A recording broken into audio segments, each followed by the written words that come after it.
mbokk yi assalaamu aleykum wa rahmatullah wa barakaatu.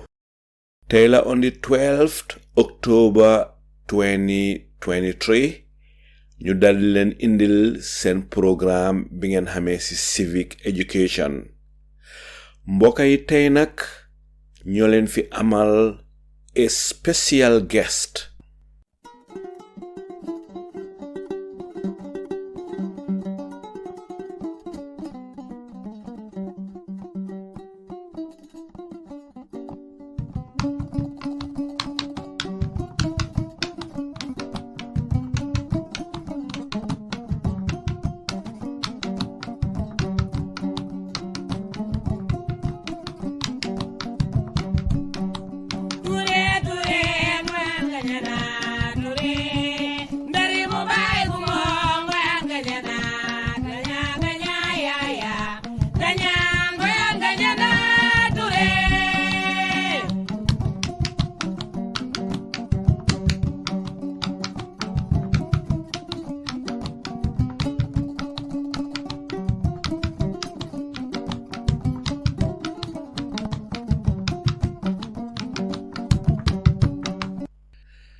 su gisee crowd rek foo naa loolu moo ko dee yóbbu waaye foo naa waxam jooju mooy the greatest threat to the security of this country.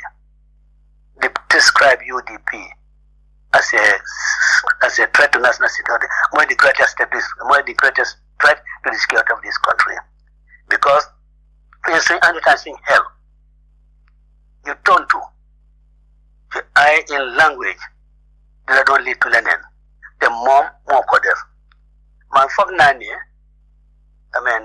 for anything, for anybody, whether individual or organization, to be described by the president as a security threat, national security advisors ban evidence lañ la jox, and I challenge them. ñoom ban evidence lañ am ñoom security advisors yi ndax jox nañ ko any evidence ne UDP is a threat to the security of this country.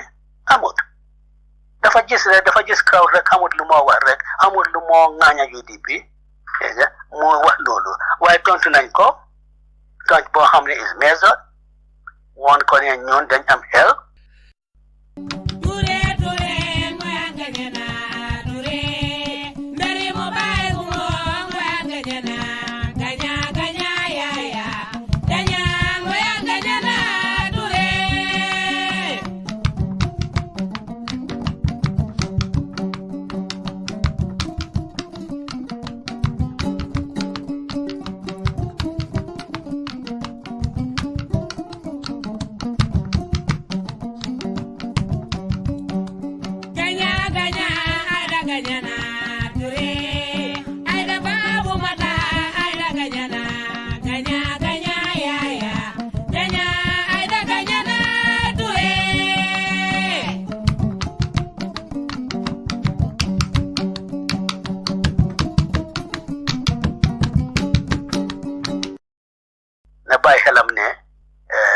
You cannot distinguish ne president bi dafay wax political rally or president bi dafa address the National Assembly State of the Nation.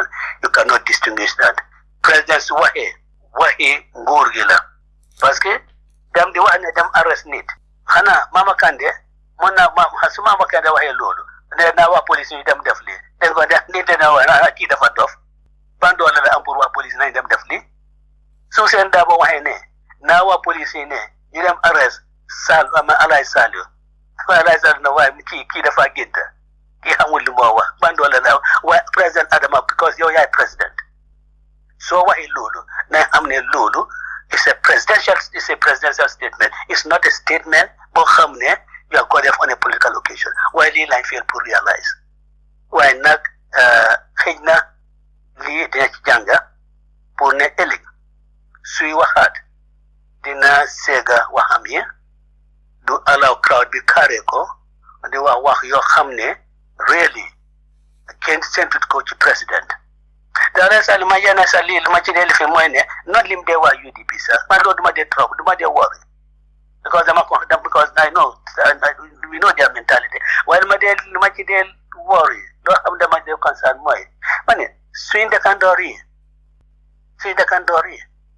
dañ lifi ne gars yi dama yéen seen président lii la dee wax yéen seen président lii la dee lifi loolu something that ñun ñëpp dañ ci war a dañ président Adama Barrow daf ko war a bàyyi xel.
How ma ko sign agreement ak European City pour deport Gambians xaw ma ko so dama mun a wax ne diw la mu xaw ma ko tool in fact ne man ma sign with the German ambassador being floated idea boobu time the German president because ko ñëwoon na visit Gambia I did not have the fortune of meeting him because time boobu maa ngi nekkoon Abidjan ma Her Excellency Fatmata Tambajang demon meeting fofo of the OIC OIC summit so ma danda Fatmata so time of the German president of Gambia so I couldn't really sign.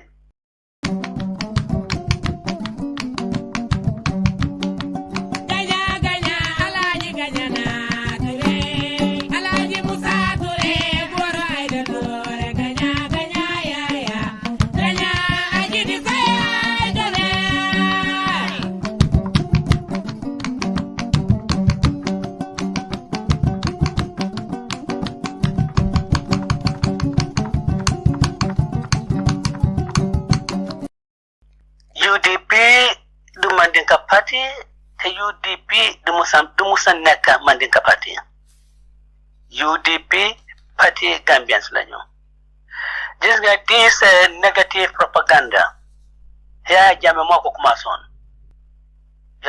ko commencé te soo seetee trend bi Yaya Jammeh su demoon fii Salum area Amat Ba su demee foofu dafa wax about tribalism ne réew mi nga tribalism xejut fii lu moo adresse mooy faana yi fa nekk because Amat Ba foofu la jógee Adama Barrow ak in fact Yaya Jammeh dégg nga suy demaan Jimara dégg nga pour jéem a hit Mama Kandeh they come out with this tribalism. And when they go to Jara, Iras, and those places, they say it. Why not UDP, the Mandinka Party, the UDP, the Musanaka Mandinka Party, man, some interactions here in the greater part of my life. Is Banjul. Banjul, I know more Banjul. How ma loch fuma joge. Lima jaflanta wa Banjul jaflante man noonu in fact man naa ne lu ma jaflante yeneen eti jaflante man noonu ak lu ma xem ak soose man amee ay xarit good friends ci wolof yi ci pël yi ci Christians yi suma papa ñaari jabaram yi pol lañu. So I don't know how man nak la mëna nekk tribalist. And I demand for work against suma half brothers and half sisters. It's unimaginable. Why not linga wali politics la? So the dembo by force wana ko. Mune li politics la. Tudu dega sanga wako. Ndanga yaha. Sa opponent bi. Wana ko. Mune lolo ta mune UDP mandika bada. Mune kadina ko na jepati.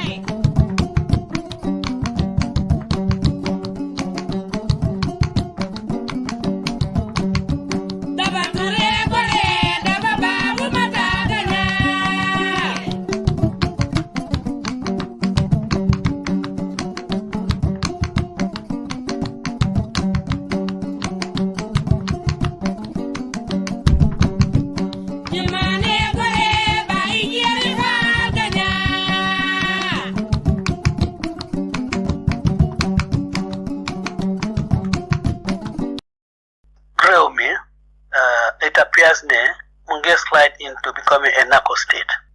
Luther built these drug barons. Luther using Senegal. Luther using Mali. Luther using any of the other countries in the sub-region, Fufu, and now Gambia. Is it that they have people who want to fight against this type of things, they allow drugs to come in through Gambia? Is it that they are in cohort with them? Or is it that because our people, they are not well trained in the facilities?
Assalamualaikum Gambia, assalamualaikum Senegal, auditeurs yi na ngeen def mbaa yeneen ci jàmm. Ñu ngi leen a nuyu di leen santa di leen gërëm. Mbokk yi tey ñoo fi am benn gan gu màgga. Bala ma leen a wax gan gi mooy kan, di leen fàttali rek ne yéen a ngi koo dégloo fii ci Freedom Radio. Mbokk yi sun gan gi tey mooy koo xam ne kii needut introduction sax. Bon gan gu màgga gi du kenn kudut the veteran politician, the honorable Ousainou Darboe mooy sun gan tey. Mbokk yi pour xale yi nga xam ne xëj na xamun lawyer Ousainou Darboe, bu ne honorable Darboe ñu bari xam neen ko, waaye na am na lu xamut si moom. Te li gën a tax sax may wax lii mooy young generation bi nga xam ne xëj na am na lu xamut. Honorable Ousainou Darboe day moom nekkoon na di vice president bu Gambia, nekkoon na tamit Minister of Women's Affairs from June 2018 until March 2019. under President Barrow. President Barrow defoon na ko tamit Minister of Foreign Affairs from February 2017 ba June 2018. Lawyer Ousainou Darboe work na liggéey na tamit ak Attorney General's Chambers ba pare nekkoon na ko xam ne kii mu ngi doon practice as a private lawyer. Nekkoon na ko xam ne kii tamit dina daan advise companies yu bari ak government agencies yu bari ba pare nekkoon na ko xam ne kii musoon nay doon the Vice President of the Gambia Bar Association. Baax na doomani Gambia ni xam background bu honorable lawyer Ousainou Darboe. Ba pare taxawoon na ronoon na presidential elections so yàlla defoon nag mu nekkoon lu métti woon doomani Gambia ni ñu imprisonoon ko daldi ko yóbbu mile to 2016 after nag bu Adama Barrow ñëwee su leen ko release ba ñu daldi xam ne lawyer Ousainou Darboe fu bari la jaar ba atum 2023 bondok fi mu nekk duma def lu dut daldi dem jëli veteran politician honorable lawyer Ousainou Darboe. Honorable Ousainou Darboe maa ngi lay nuyu di la santa di la gërëm di la jox wàccuwaay ba mat sek di la dalal bu baax fii si Freedom Radio. Fi mu nekk duma def lu dut daldi la may rek nga daldi nuyu wante sun auditeurs yi su ko defee ñu daldi tàmbali waxtaan bi. jërëjëf ala Salieu maa ngi laa fay ci sa nuyu bu rafet bi ba pare di la gërëm itam ci li nga ma dalal ci Freedom Radio bi ci seen programme bi géej naa fi lool ma géej a wax ci Freedom Radio maa ngi nuyu sa audience bi ak fu ñu mun a nekk moo ci diaspora bi ak si Gambia maa ngi leen di nuyu di leen wax ne maa ngi séntu waxtaan ak yow waxtaan boo xam ne xëy na man naa ci jël njëriñ. jërëjëf. jërëjëf honorable Ousainou Darboe. Gambien yu bari xam nen la waaye younger generation bi am na xale yoo xam ne xëy na xamun la. In your own words, honorable Darboe, who is lawyer Ousainou Darboe? Ana kan mooy honorable lawyer Ousainou Darboe? Well, ala Salieu ko waxee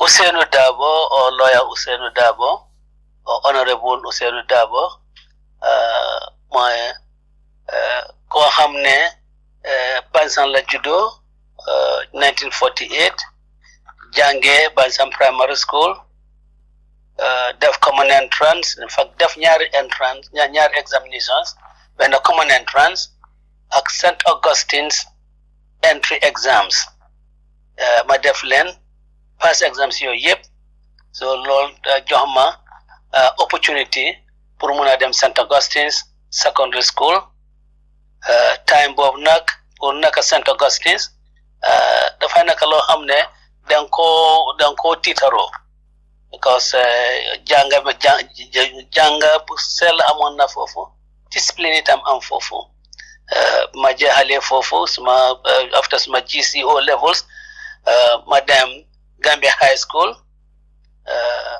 def suma A level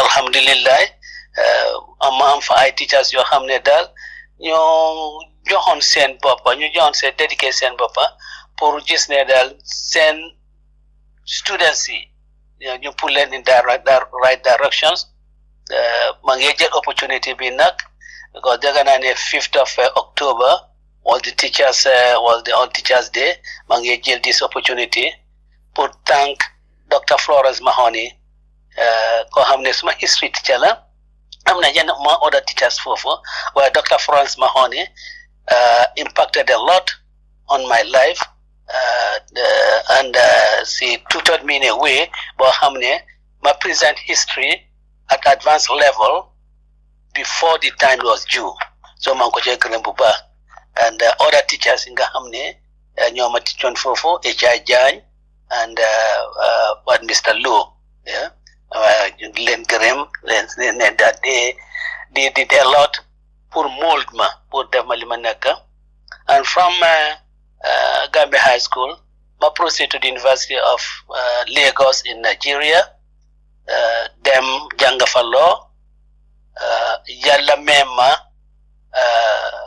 di certain loo xam ne musta am Gambia ne my first Gambian boo xam ne dafa dem outside of the United Kingdom pour dem jàngal law ma nekk di first Gambian te bi ma defee loolu nag mu ubbi nag yeneen buntay pour not only in Africa but in Malaysia in India and other places ma nekkoon the first Gambian do that and ma nekkoon also the first Gambian barrister boo xam ne demoon to the Inns of Court dafa def ba studies ami in Nigeria ma nekkoon the first Gambian pour def lan again loolu itam ubbi buntay pour yeneen Gambian si di def seen ba outside of the United Kingdom boo demee to the role of the courts today in Gambia apart from ñi nga xam ne dañ dem Gambia Law School apart from ñooñu ñeneen ñi fa nekk di nga gis ne majority bi yëpp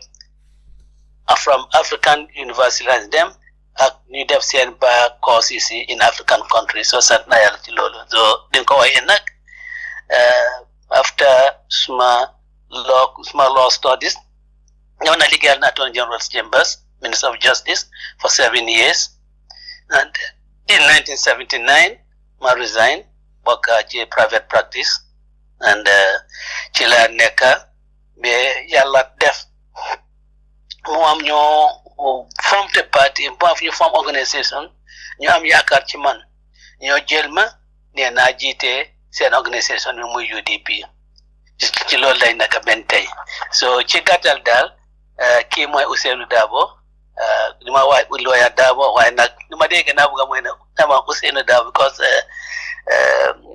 lawyer loolu title la loolu title la te na di jéem a wéeru ci title de man daal loolu daal nekkul lu ma gënal waaye nag it has become the norm Gambia koy lefe ne Ousainou Darboe lawyer Darboe waaye nag pour xale yi nga xam ne xamuñ na xëy na muy sa dégg about me lu gàttali mooy wane kuy Ousainou Darboe te ma yokka ci ni ne am naa ñaar soxna sant yàlla Bansan laa jógee ci day gi soose la waaye ma am ñaari soxna yoo xam ne waa Banjul lañu kenn ki yaayam Joola la kenn ki yaayam Pël la baayam di Séeréer so yàlla ci mbaaxaayam jox ma 6 doom kenn moo ci nekk góor waaye sant yàlla ci loolu te ñëpp alhamdulillah ñoom ñëpp ñu ngi defal seen bopp loo xam ne daal seen papa def ci loo xam ñoom fa ñooy def seen loo ci seen papa tey. honorable xam naa bëgguloo nag ku la dee jox title waaye dëgga sooy wax ak kilifa goo xam ne si xam-xamam ak si bugga dëkkaam ak si lim liggéeyal ñaxal ko dëkkaam man day wax dëgg kerta mayuma ma ooye la sa tur directly xam naa ne dig ma jégal ma use honorable Ousainou Darboe ndi tey ñeme ñu ma wax Ousainou Darboe ñeme ñu ma la ko ooyee waaw honorable ma bugg a xam rek te xam naa ne auditeurs yi déglu bugg nañoo xam kan moo la inspire ba tax nga dugga si politics. Well, actually ci condition bi nekkoon ci Gambia was an influencing factor because dama gis ne Gambian si ñëpp lose na seen dignity Gambian si ñëpp freedom bi amoon lose nañ ko attakaay bi nga xam ne foofu la yaakaaroon ne ku la tooñ mun nga faa dem kenn du wax ne maa gën a am doole o maa ko gën a ma jotel ni moo ma gën a am alal mais ñi ne la néewal doole ñu gis ne foofu liggéey bi war a def o ni war a def liggéeyam defaatuñ ko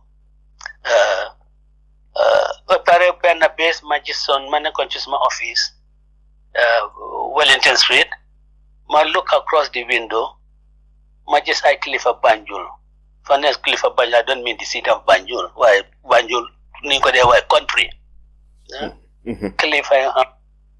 kilifa lañ ci réew mi ñu jël leen dugal leen si biir truck waam ay xale yu ndaw taxaw over them ak seen fetel yi ñu taaj ñooñu on the floor of the truck di leen wóorloo si biir Banjul ma ne definitely ci suma bopp ma ne definitely Gambia yàqu na definitely lii warta am ci Gambia waaye nag mun ma I then yëfi li fi ne politique didn't come into my mind and ñi nga xam ne naka moom kilifa yooyu am na some yoo xam ne day leen yóbbu commissions and I saw that some of them was not justified so ma go out to go and defend them to represent them rather, not defend because accusing them of anything, to represent them. The one person ko hamne dama fuilon ne I had a moral obligation pour taoko was Salieu Njie, former Minister of Water Resources and Environment. Salieu mu ngi nekkoon in the civil service di def liggéeyam while the occasion arose in Same constituency when the Honorable Keba Nyamali bim retire ñu ngi ut candidate am na ñu because my roots are from Dobo Nyani and I'm deeply rooted there. In fact man naka the next Khalifa the next person to the Khalifa of our home in Dobo ñu ñëw am ay Khalifa ñëw ñu approach ma ñu ne na contest that seat ma ne leen ñu jégal ma ne leen lañ li war a def man gis naa koo xam ne ku am xam-xam la koo xam ne am na interest réew mi koo xam ne ku jub la itam Salieu Njie nañ ñun ñëpp nañ jël kooku ñu taawal ko ndax mu légal ñu ma ne leen ba pare man na mën a nekk outside parce que léegi suñ nit yi dañ dee am problème te suñu am problème particularly legal matters amuñ fenn fu ñoo daw I can stand by them ma dimbale leen so ñu ñëpp nañ d'accord ñu taxawal Salieu Njie ñu d'accord ci Salieu Njie ñu taxawal ko unopposed su ko di serve in the government anam te bokk nañ nga xam ne convince nañ ko muy serve in a government boo xam ne ñu ko overthrow ñi nga xam ne ñu overthrow government boobu jël all the ministers in that government without doing any preliminary investigation dump them before a commission of inquiry. I felt that I had a moral obligation because su fekkee woon ne bokk moom su fekkee moom identify moom Salieu Njie pour mu dem contest that seat he wouldn't have been in that situation. And of course, the report when Salieu Njie was very clean. But that, he went through hell. All those things really influenced me when an approach was made to me. For United Democratic Party. All those things, well, yes, I will consider it. So, madam was my clear for you. You go ahead, so that is how I became. Why not couldn't something that I had planned? In fact, the form United Democratic Party. Nyom Keba Jamia, Nyom Sam Silla, Nyom Sheriff Diba, Nyom Asan Musa, they are the ones who put this thing together, and then we put the name to it. Although they didn't put a name to it, but we then came and put a name to it, I mean, the United Democratic Party. And I thought, because the man is somebody like Alum Boj, I had good relationship with. The Makodan was named Mom Spare Will. If there's any problem in any institution, then go for me, then go for you gain it, you will go to another institution that appears to be non-performing. Magis Nyonyo, definitely inside the truck, sit on the floor. I mean, Lolo, man, system allow Lolo. That system, Yaralaman Luneka, to stand up against it. When this approach was made to me, I agreed. And then I took on the mantle of leadership of the party. Alhamdulillah, Bente Mangchi Aktaranga Jure, although I'm not president, but Taranga much Inshallah, am na keneen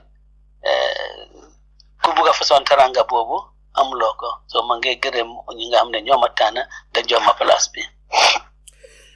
Honorable ma bugg a xam rek in 2016 mu am lu daw yaram lu xew loo xam ne Gambia duñ ko teel a fàtte am na sax ñu wax ne loolu bi mu xewee loolu moo ñu gën a dimbale sax ba Yaya Jammeh dal di dem mooy kerek bés ba nga xamee ne Solo Sandeng ak ñi mu àndal utal leneen mbeddami di doxub ñaxtu pour electoral reforms ba ndeysaan Solo Sandeng dal di si ñàkkee bakkanam ma bugg a xam rek honorable lan moo waraloon in 2016 ñu yóbbu la prison yóbbu la kaso lan moo waraloon loolu. Well, ala Salieu gom naa leen ne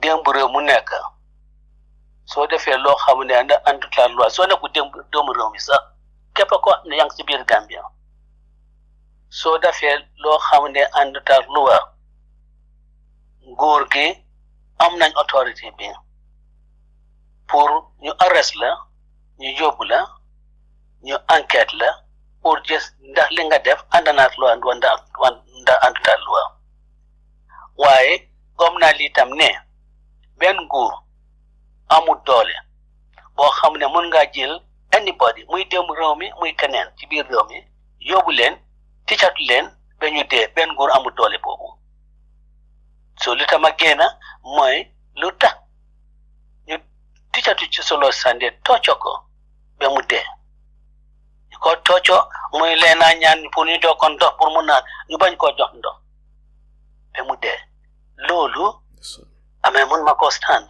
xam naa ne because in the past dama dee dégg ay ne where Mr. Darboe moo ne am na ay nit waaye waaye yapat la dafa ragal lifianle waaye I didn't have the cause to do it bi mu amee the cause for me to go out I did it with or without permit so you have to have a good reason and also really some of these things you don't plan it loolu suma bëggoon na no dama toog pour plan ko ne 2 or 3 days later I'll go out it will never have happened so I mean the spontaneity of it I think loolu moo ko jox lifin and I want to the Gambian people particularly the leadership of the political class my late brother OJ Khalifa all of them in fact I mentioned this because I know I've seen video clips during the 2016 campaign I've seen video clips of it I've seen what they've done I mean how geared up they were in deaf so that's why I'm a single them out but every one of them and the general leadership and the general membership of our various political parties did well it was because of the votes in President Adama Barrow that is what took me out of the prisons because even before President Adama Barrow's position as president-elect became confirmed when the president-elect before that happened, I was out of prison. So I want to thank really the Gambian people for really standing by themselves and standing for the Gambia, and then ensuring that the events that happened on the 14th and 16th of April have not gone in vain. They were catalysts, of course. A lot of things that were happening, but people are distancing themselves gradually from the APRC. Why not? The event of the 14th and 16th of April, more catalyzed everything, more to galvanize everybody. It was the awakening call. The moment you lift it, woke us from sleep and say, look, you have no choice but really to come together and vote out Jammeh. Honorable, bi nga nekkee Maltu naka nga def ba dégg ne Yaya Jammeh daanu na si élection yi ak bi nga ko déggee lan moo njëkk a ñëw si sa xel? Well, in every institution in the Gambia, Yaya Jammeh's time and now, you have people, good people.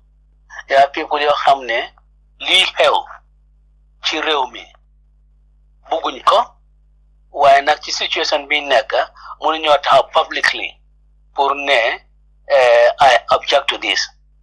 In the prisons, there are a lot of prison warders. You nga xam ne supporting Jammeh. Why? Because of their position in the service and because of the situation in the country, mënuñu ko wax publicly. Why? There was a prison officer from Basori, Monya one. I think on Friday. Friday. I think it was a Friday morning, about 11 o'clock. Nema Jammeh danuna. I didn't believe it because one thing I thought was that probably something sinister could happen, something terrible could happen, but the real results here, new living come, new bañ ko release, why good, Madega, in the main yard, and part of the security wing. In fact, I was in the maximum security wing, but part of the security wing, Madega needed to bang the doors here. And say we borrow. And I said, well, it is true. And when that happened, straight my mind went to see Sidi Assanyan, the first administrative secretary for UDP. Wa guy Yaya Jammeh, then got torture. Sidi at that time must be in his 60s.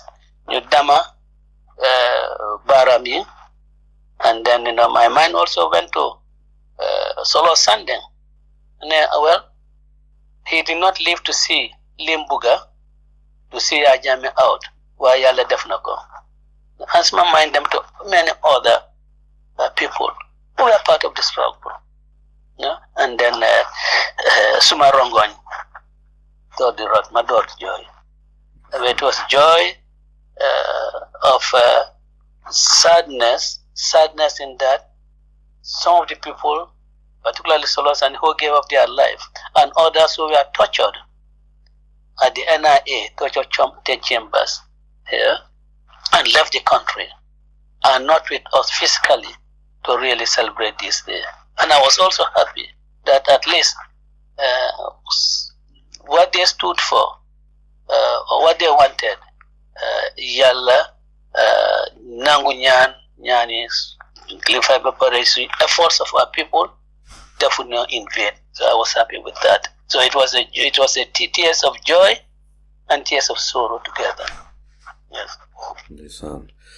Mbokk yu tedd yi fi ngeen ko dégloo si Freedom Radio, sun gan gu màgg gi tey mooy di Gambia former Minister of Foreign Affairs, former Vice President of the Gambia, the leader of the United Democratic Party UDP Honorable Ousainou Darboe mooy sun gan gi tey. Honorable ma bugg a xam rek, on the 4th of December 2021 Gambia daldi dem elections. By elections sa jeexee IEC Independent Electoral Commission bu Gambia daldi wax ne Adama Barrow am na 53%, ba pare UDP daldi am 28% of the votes. Fim nekk gannaaw loolu nga daldi reject results yi. Nit ku mel ni yow Gambian yu bari den la dee déglu, bi nga waxee loolu ñu bari gëm neen ko ne su fekkee ne Honorable Darboe reject na results yi rek am na lu ñuul lu nekka ci élection si. Honorable ma bugg a xam rek lan moo waraloon kerek bés booba nga reject election results yi.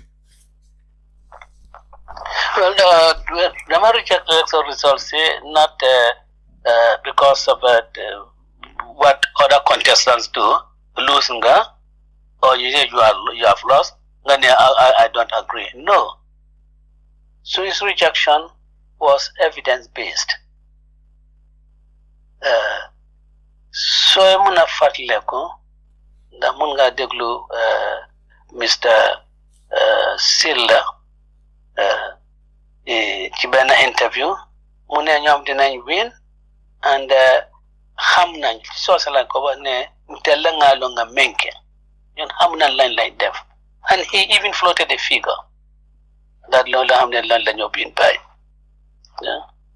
And when the results were declared, in fact, when the results were declared, even the ordinary NPP supporter, maybe in Janjambure, was taken aback, was shocked, because Musinko Sento.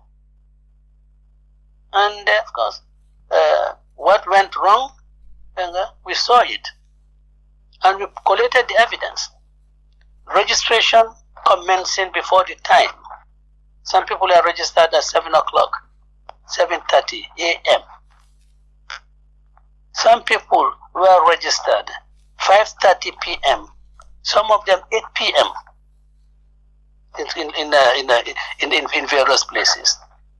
Registration taking place after the close of registration throughout the country, and we produced all those documents, and we presented all these things to the Supreme Court, because we are a law-abiding party.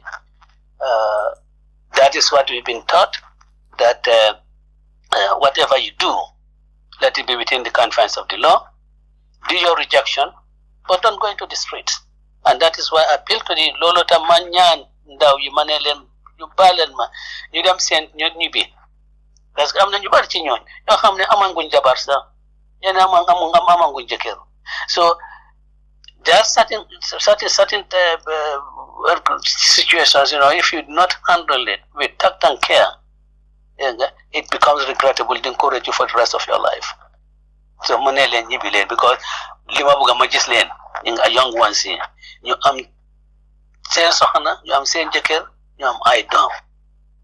And then we go to our fight, we'll do it in another way. I cannot, it will be a responsibility for me, Purnele, reject now results, as it happens in other countries, and then people go on rampaging. First, just now at that time, was the tourist season, it will scare away all the tourists. Yeah. And then I can imagine the consequences of that. Yeah. I mean, you have destructions, if private and public properties. Can you imagine the negative impact of that on our economy? All this society, man, look, we have to take the path of the law.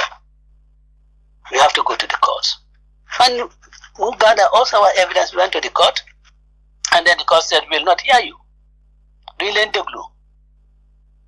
Because of affair security. Te, Lin Jeffon, my being filed in document, then like court, manel court being wakunyo. Security, landline warajo for security. Court ne $300,000. Te again court deposit. And we deposit $300,000 both.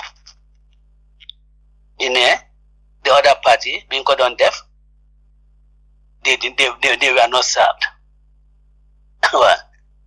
I think the whole purpose of security is whether it is adequate or not.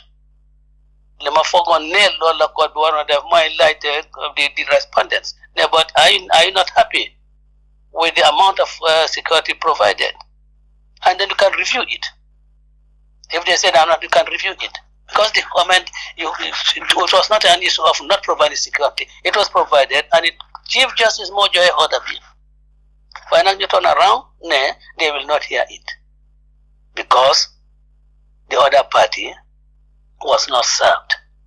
But they were served with petition and everything. So one can understand. So for us, for UDP, and even for Barrows to fake in his conscience, and anybody, and any lawyer worth his salt will know that the merits of that petition was never considered. Was not considered merit at all. And that literally, I'm not fight and I'm not fight. Was not considered they know teach saying give me golden fewer. But I mean, me, I'm a lawyer. Alhamdulillah. Next month, November, I'll be 50 years old as a lawyer. Whatever I do is just to go by the law. And we accepted it in good faith. Definitely other means for new review. And it was the same decision. I said, well, okay, I mean, life must go on. But we will not allow our people to degenerate into hooligans and put the country in a situation where so for us, the question, the election is questionable. The evidence is there. And I'm sure after all this, the judges of the Supreme Court, in their spare time, I'm sure they have gone through documents in file. And I'm sure some of them, their conscience is really hurting them. You said whether there's merit in the petition or there's no merit in it. I thought I'm sure some of them, their conscience is really bothering them about that. But that is it. That is the 4th of December, and we are now looking forward to 2026. Whoever the UDP puts up, we are working towards 2026, and then we'll ensure that what happened in 2014 in December 4th, 2021 does not happen again. Because of that, living in loopholes, we started plugging them. That is why the parliamentary elections, which was a shock to them, that is why it turned out the way it did. Because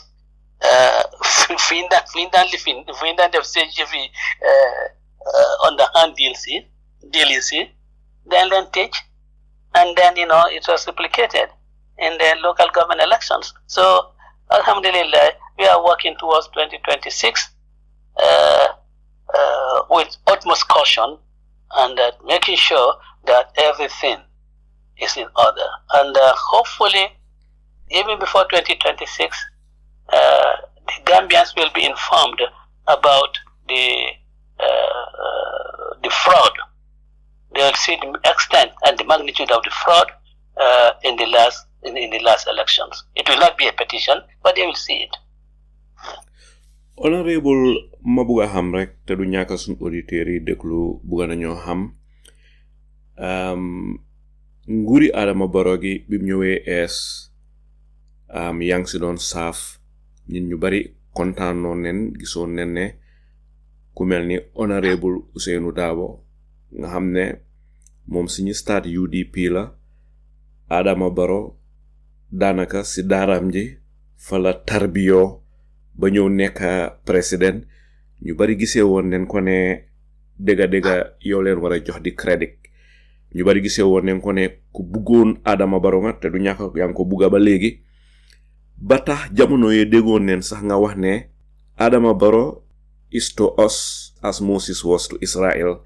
Loolu dafa wane woon rek ni nga buggee Adama Barrow ba tax booba jamono amoon na loo musa wax waaye after ñu bari gisee ko ne da nga waxeet mu xala confuse ñu bari ma bugga laa laajte pour nga leeralal ñu in 2019 yaa ngi waxoon ne mbépp ko xamne bu nga force Adama Barrow mu step down after the 3 years dum ko yóbbu court jamono dem bam yaga ngay fatale Adama Barrow ne fa wara respect 3 years yi ñetti at yi pour mu step down xamna ñu bari ne mëna fatale ku ne Adama Barrow la mo hon moy ne dafa saaf ñetti at rek su ko defee mu daldi bayyi dootul bokk ci politics su ko defee ñu daldi oote election waaye Barrow tamit dem wax waxeet ma bëgg xam rek lan moo tax nga change sa mind bi nga waxee ne mbépp ko xam ne bëgg naa force Barrow pour mu step down after 3 years di nga ko yóbbu court waaye after nga change sa mind wax ne Barrow dafa war a respect 3 years dafa war a step down ana lan mooy li xewoon.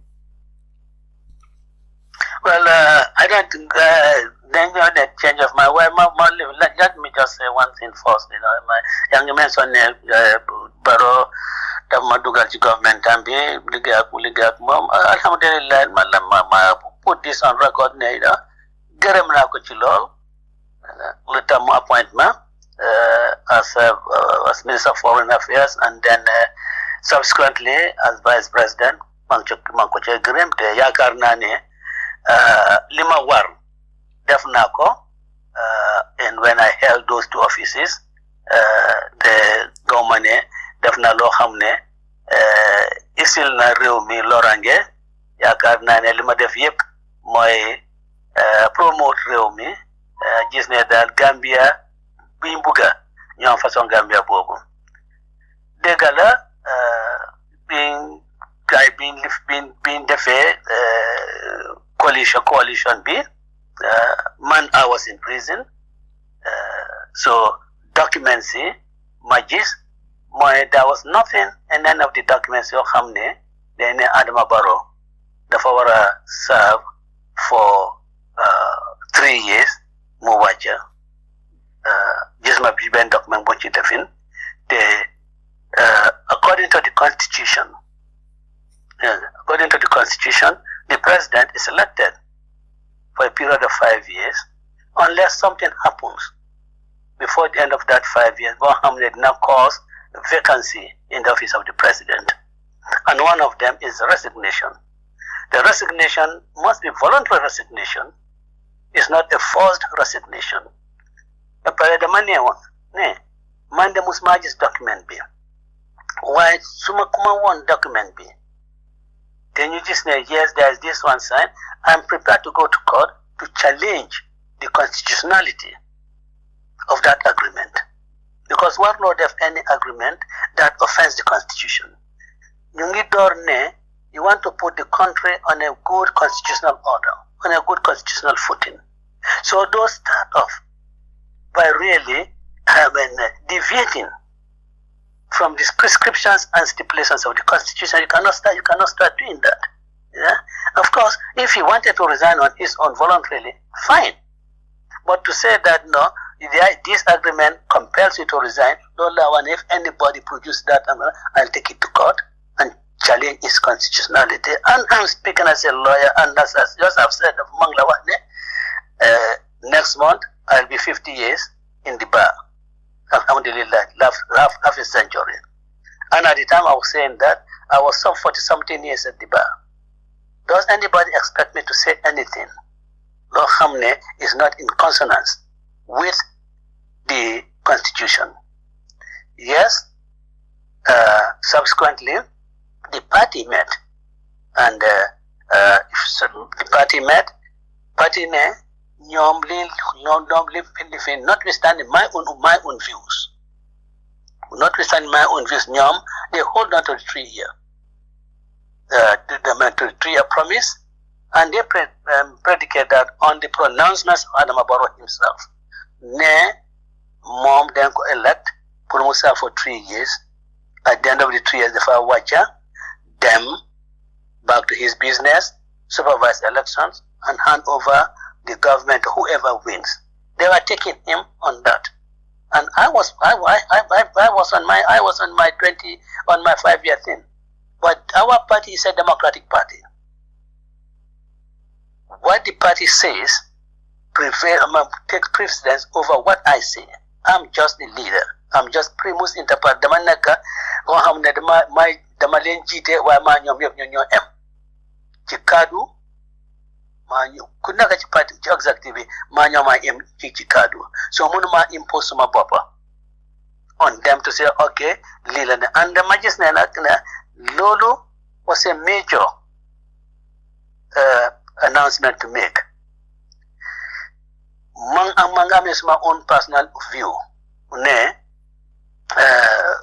it's 5 years. If I have to ask the deputy party leader or the senior administrative secretary or the PRO to come and inform the press that UDP mom 2 years line living, not the party leader, for me, the for one lenen, when party leader be, party ambi, jail 90 bo hamne mom ne akutko, mobanya nyo nak face nation be, ne les ma party leader wa. So munge daw or at least the jema sabote. This only party ambi. Lolo ta mom papa nyot pour mu ñëw def that announcement. And maybe I don't know whether yang déglu non sama statement in London. My living swing party we debate. I have said that man situations amna yo xamne suma taxaway is against the majority of the members of the executive. Why ñom li bëgg mo dé taxaw. I said I have lost my own fair share of the debates. Manko London fi and ci ñu United Democratic Party lool lañ am naka jiit parti bi nekkut ne ñi nga bokkal parti bi ñooñu day war a nangu yow li nga xalaat xëy yow li nga xalaat na wrong waaye nag loolu warta li nga xalaat na wrong the warlord put a wrong imposition a wrong thing ci on the other members of the party o li nga xalaat moo correct waaye majority bi gisewuñ ko noonu so da nga war a ànd ak ñoom su fekkee loolu su fekkee nag parew loolu nag li nga war a resign mooy ne nga resign mais la man nag li ngeen li fi ni mun ma ànd ak yéen ci loolu ma resign so there's absolutely no contradiction. I mean our internal debate really shows that man for 5 years I was on the side of the constitution and I will ever remain on the side of the constitution on any issue. I will never go against the constitution. Yéen a ngi déglu spécial programme fii si Freedom Radio sun gan gi mooy honorable Ousainou Darboe fi mu nekk mbokk yi ñu daldi noppalu tuuti bu ndellu see ñu daldi continuer si waxtaan bi.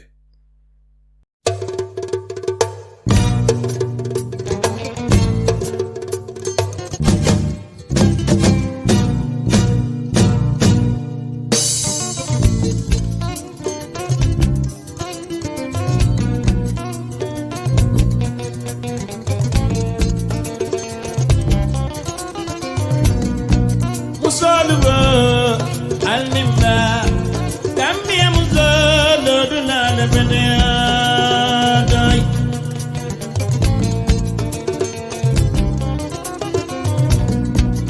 Janing musugana jama na janjunda Birinda da Senegali panang President Musumao Vivian Wada Wala certificadina Ayangi ambassadeur di Azakazie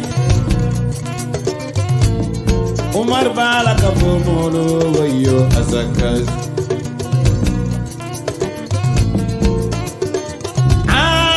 Daningu di Kazama Sidama Doldada Koldade Maninka Bakaboyem Bendung Bakari Mane Musaba Nora Wallahi Adisinade Nyanya Balwo Ya Job Alanimbe Kayo Mansobara Nengi Dendenda Sejo Alada Beya Miriam Leke Mamu Alada Beya Deiru Bakema Alada Beya Astu Jobu Kumantinye Alada Beya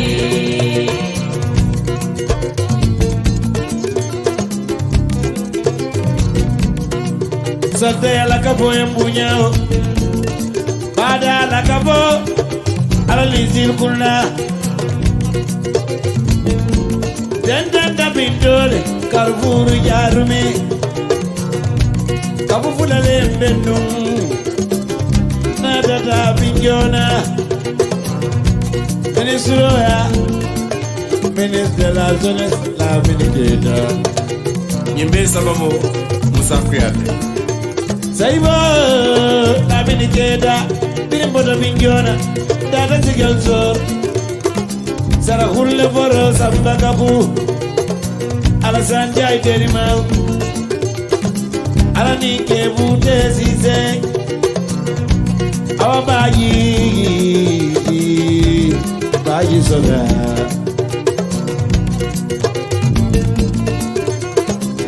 Jeri ka fomodu Namulai mande karabadima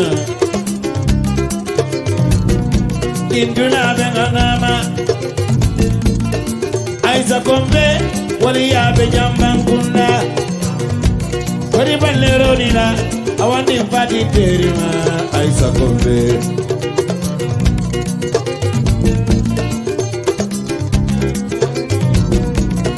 Dada kudong bungo diao Maimuna nyambalo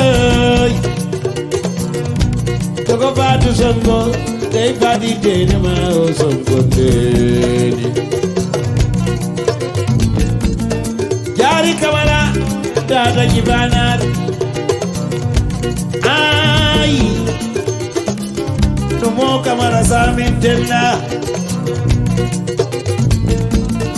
Nimbengana dumao Tante dunia lai Simpan di balanda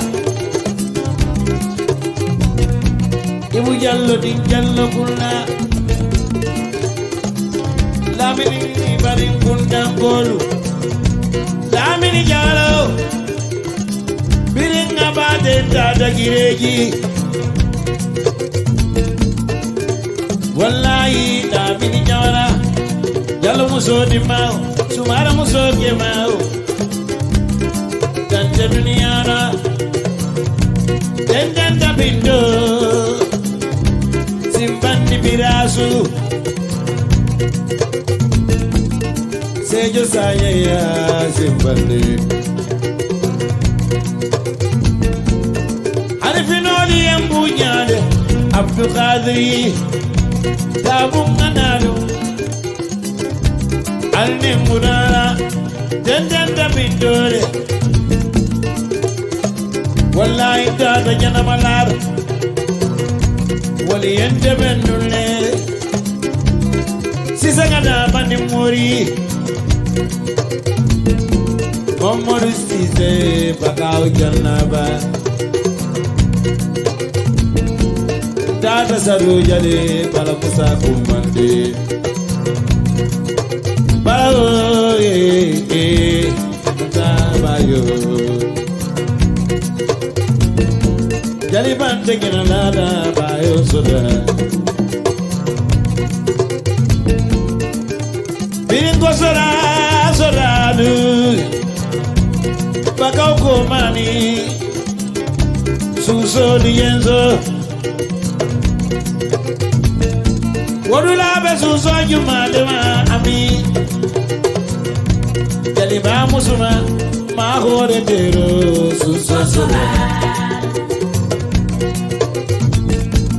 Kutila kebama suso soda Parmata suso soda Omi vadi tero suso soda Yana manjai terima suso soda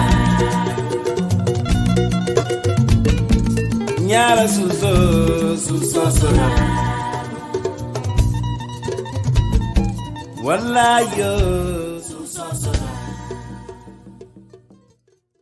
Honorable Darboe mu am rek lu musa xew in 2021 mu nekk loo xam ne tiitaloon na Gambien yépp ñu ew suba rek déggane Adama Barrow daxana la si nguuram gi balaa loolu sax tàmmoon nañ di déggane sa digante Adama Barrow daal digante bi rataxut comme nim rataxee woon ba tax Adama Barrow daha Amadou Sane as Minister of Trade, daha tamit Lamin Diba as Minister of Agriculture.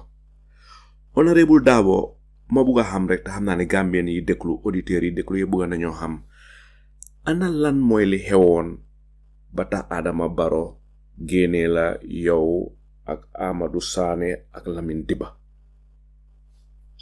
Well, there are two reasons for it. The whole purpose of struggle against Jammeh, party politics must be kept out of the public service. That is something you don't hear. So look, Jammeh don't def the Jema isi politics. Administration. We saw it coming, and we are resisting it.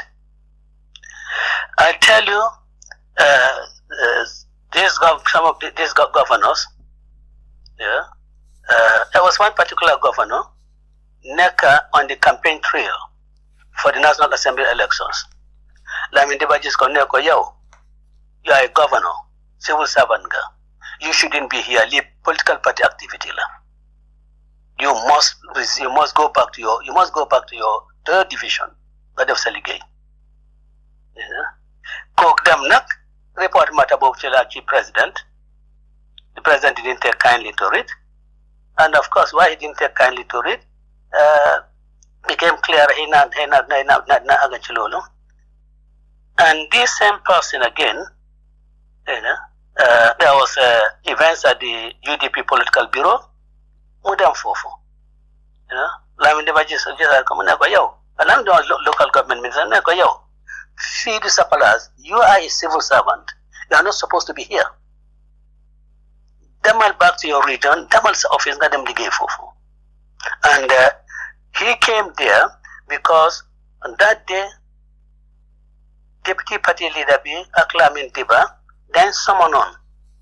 And in one of our party militants in those days, they got they got advice he should be careful with his statements because he's not spokesperson for UDP. The Yumowa should not be taken as statement by the UDP. And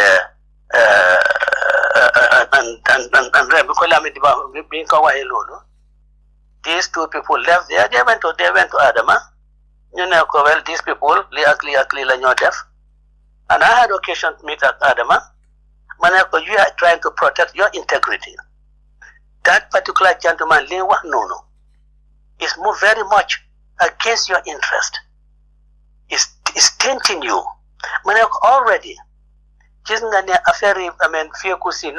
Assembly vehicle people are saying fan la halis bi joge ñu wax ne philanthropist mané ko ki di ñew de waxat ne Adama ngeen ñew def ay gardens mu ngeen ñew di samp ay juma ay yoyu go xamne going to be provided by philanthropists mané ko lolu is not doing good for your image, and this is what we want to protect. We want to protect your image, and I was honestly, if there's anybody who wants Adama's image to be protected, man Ousainou Darboe. I didn't want him to be tainted in any way. I didn't want to be tainted, and I was doing things to make sure that nobody taints him.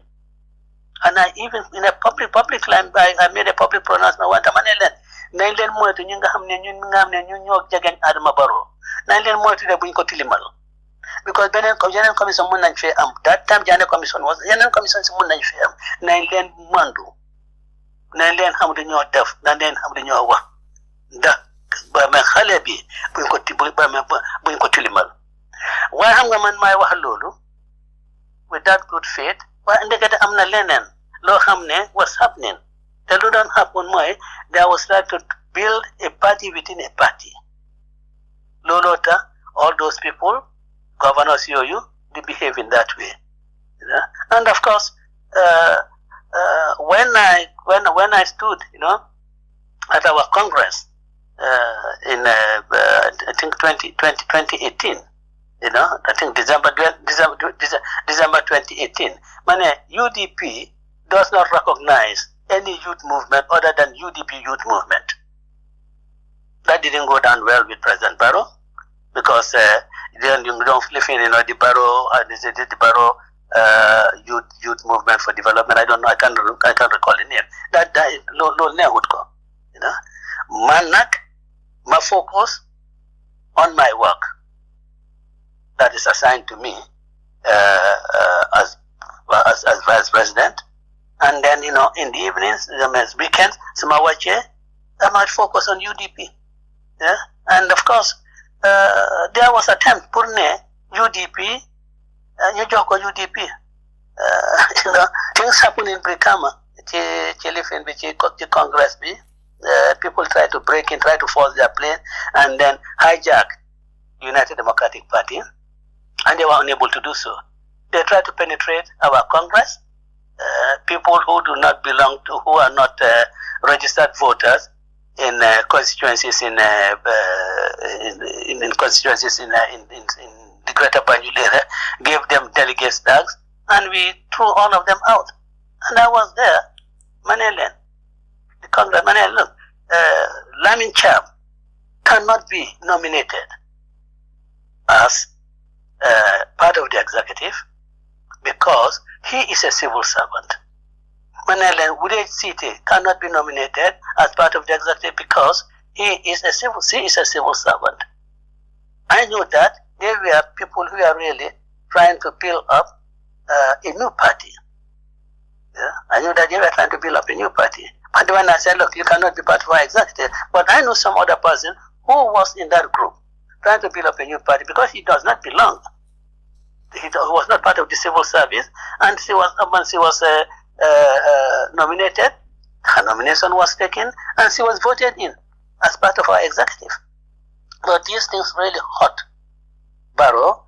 He wanted me to hand over the party to him. I refused, and then contrived other means, and in the contrivance of those other means, we see that he was working against the accepted principle that govern party relationship with the civil service.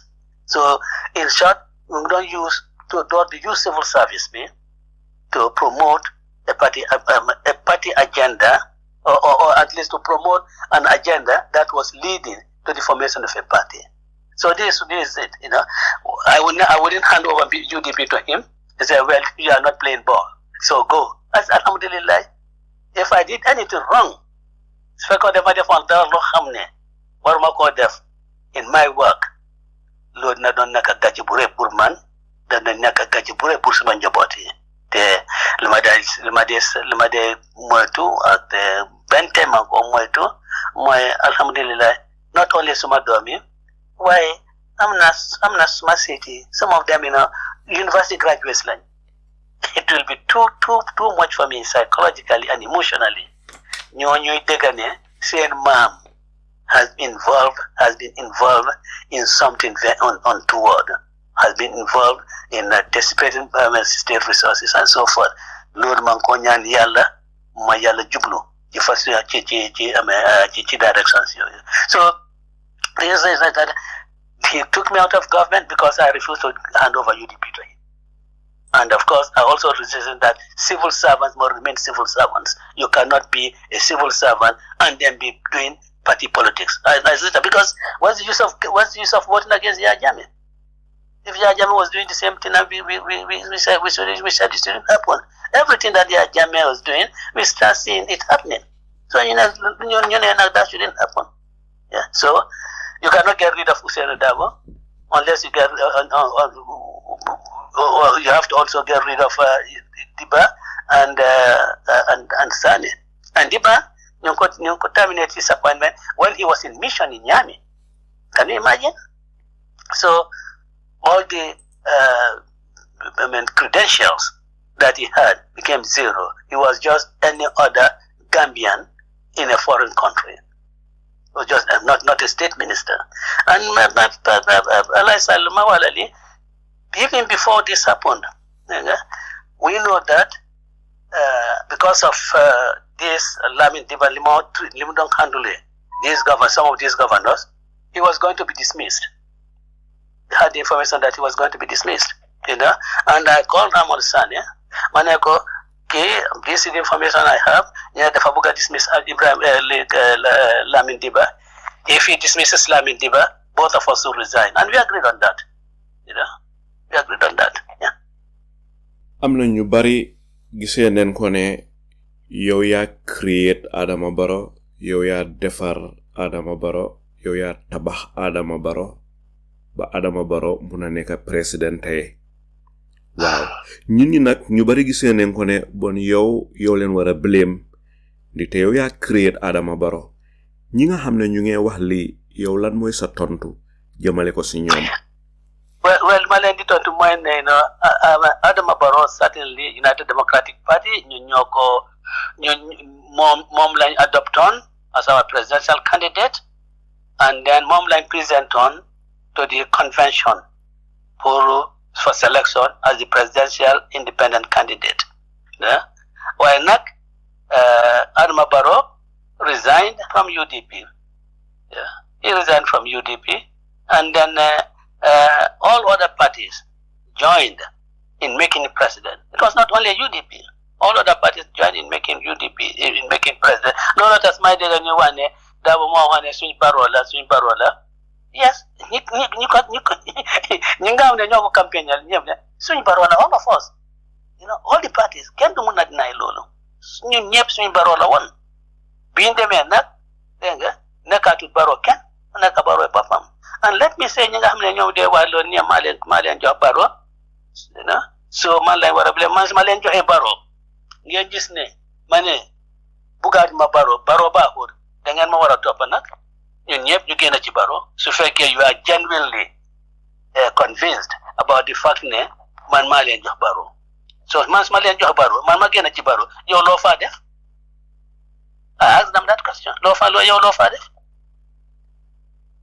Honorable Darboe mo buga xam rek Gambia fim nekk ñu ngi wax mbiri drogue gi cocaine tay gu garaaw gu nga xam ne moo gën a garaaw jàmba gën a garaaw sàngara ñu ngi dégg rumus yu bari ne dëgga dafa bari Gambia torop dégga ne daal Guinea Bissau Sénégal Gambia ne West Africa daal cocaine trafficking gi sonal nañu torop ba nga xam ne lii nekk na loo xam ne tiital na doomaani Gambien yu bari dem na ba nga xam ne suñ ndaw yi tamit ñu bari ñu ngi koy jëfandoo fi mu nekk cocaine gi ba pare bu yaagut ñu ngi dégg tamit mbiri commission si nga xam ne moom leen set up corruption bi nga xam ne mooy dox si dëkk bi waaye emut fuufa ñu toog tamit bu yaagut fuufa sa jimaara bi Adama Barrow demee si tooyam boobu leen pour set up NPP political bureau si mu ŋàñña UDP ne UDP mooy the most dangerous threat to Gambia's internal security te ki jiite UDP mooy yow ma bugg a xam rek te xam naa ne Gambien yi bugg nañoo xam lan mooy si sa xalaat bi nga déggee Adama Barrow wax lii yow lan mooy sa jàngat lan moo ñëw si sa xel. Well, Yangi mentioned a lot of things. Well, one, Giyoyu, Lamine, I'm not interested, Lamine, my concern a lot, my meritocracy. Since grow me, it appears ne, Munge slide into becoming a narco state. Luther, these drug barons, Luther used in Senegal, Luther used in Mali, Luther used in any of the other countries in the sub-region, Fufu, Ghana, Gambia. Is it that they have people who fight against this type of things? They allow drugs to come in through Gambia. Is it that they are in cohort with them? Or is it that because our people, they are not well trained in the facilities? Because really, Lee these things should really be detected at the border. Bala ñoo dugg ci biir Gambia. They should really be detected at the border. You know? So fekkee nag they are not going through the designated entry points. Then I say that, or nañoo am good patrolling system on all our borders, everywhere in our borders, so that ñi nga xam ne ñooy lañ jox responsibility to guard against drugs getting into the Gambia and to guard against other things coming to the Gambia, other illicit things coming to the Gambia. You to be well trained, you jox leen equipment yoo xam ne in their border patrols they'll be able to really nip these things so that they do not come into the country. The mala wax li dégg nga in some of these things suñu àggee si biir country bi rek dégg nga suñ génnee dem into any resident da nga xam ne at least am na a little bit of it boo xam ne génn na. All may not go out, but now a little bit of it boo xam ne génn na. Yi nga drugs yi nga xam ne dañ leen lifin ci ay kër.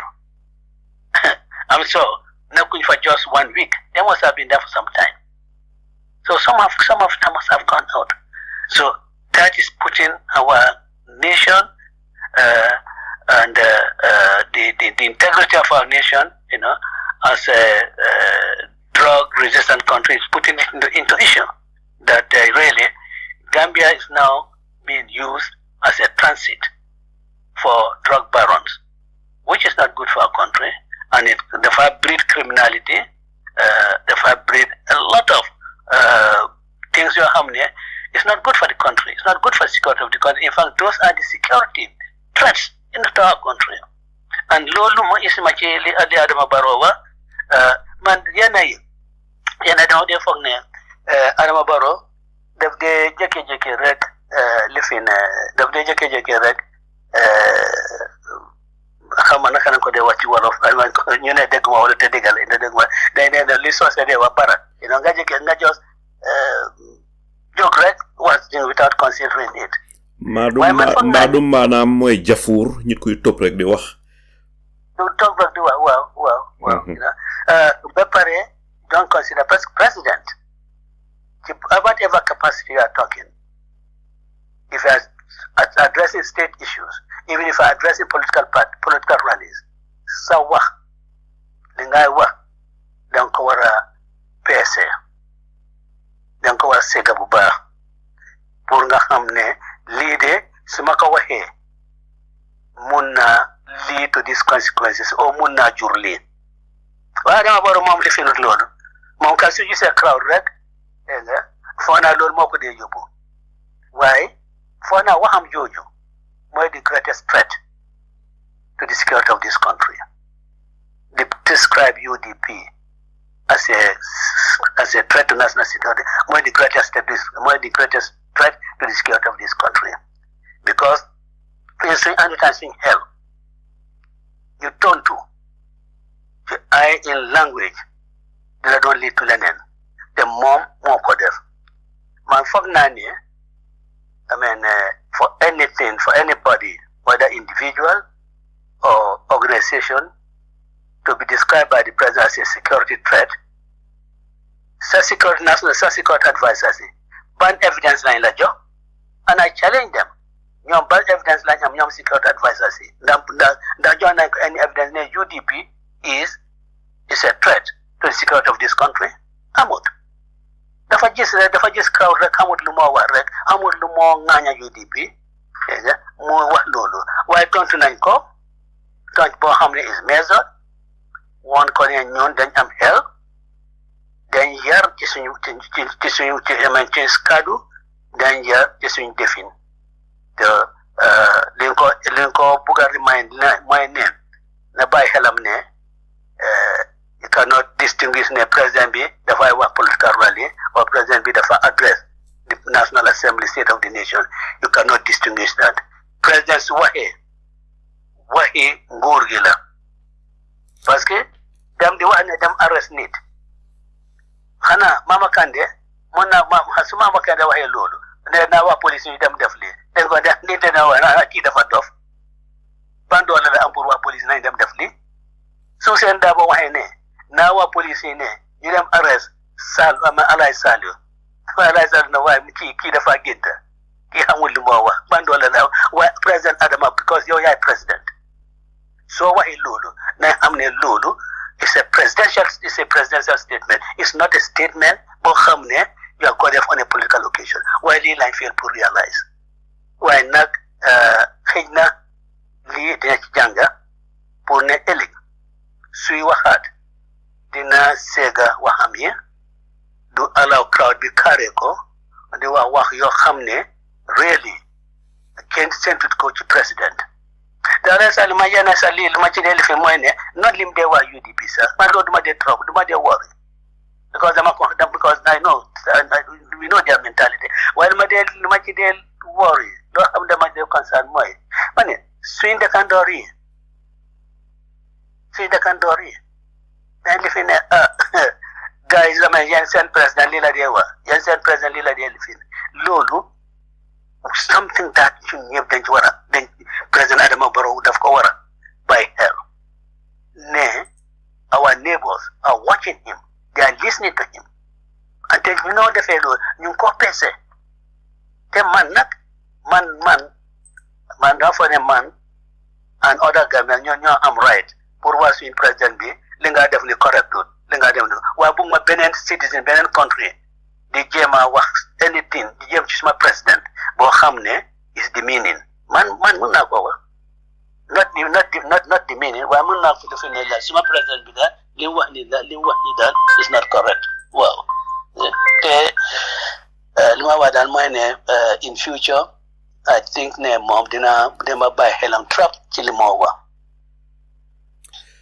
Honorable Darboe Adama Barrow speech boobu mu joxe Jimaara naxari na ñu bari tax na ba nga xam ne institution su bari doomaani Gambien yu bari génn neen di ko ŋàñña ndite wax na ba ne dafa soppi doxin wax na ba ne dineen arrestaat ñi nga xam ne ñu ngi leen bàyyi woon on bail te bi mu waxee loolu avant muy ko wax after bu mu ko waxee gis nañ ne balaa loolu arrestoon neen Momodou Sabally ay yoon jógee fa dal di arrest Alaaji Boora ba pare fan yele passé arrest neen Madi Jobaate dégga neen bu yàggu ne bàyyi neen ko tey te Madi sax dafa feebaroon ba dégga neen ne biñ ko arresté dañ ko mujjee yóbbu sax Westfield Clinic ni te wérut bu baax waaye dégga neen ne bàyyi neen ko on bails su fekkee ne Adama Barrow mu ngi threaten Gambian si jógee fa put ko into action ñu arrest ñun ñi bon loolu daf ñoo fàttalil ne ñun dictatorship bi nga xam ne fa leen jógee